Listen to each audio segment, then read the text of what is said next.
Welcome to our kitchen. Today we are making Maharaja's chicken. Here are the ingredients you will need for this delicious recipe.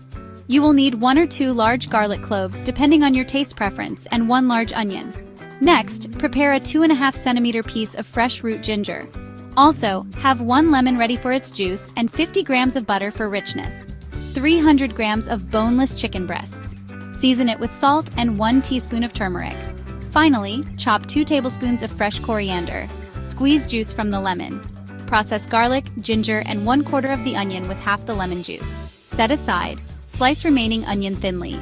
Melt butter in a frying pan and fry sliced onion till soft and beginning to brown. Meanwhile, cut chicken into 2 centimeters cubes. Add chicken cubes to onion and cook stirring till chicken changes color. Add salt, turmeric, and garlic mush and stir well. Cook, stirring frequently, about 5 minutes.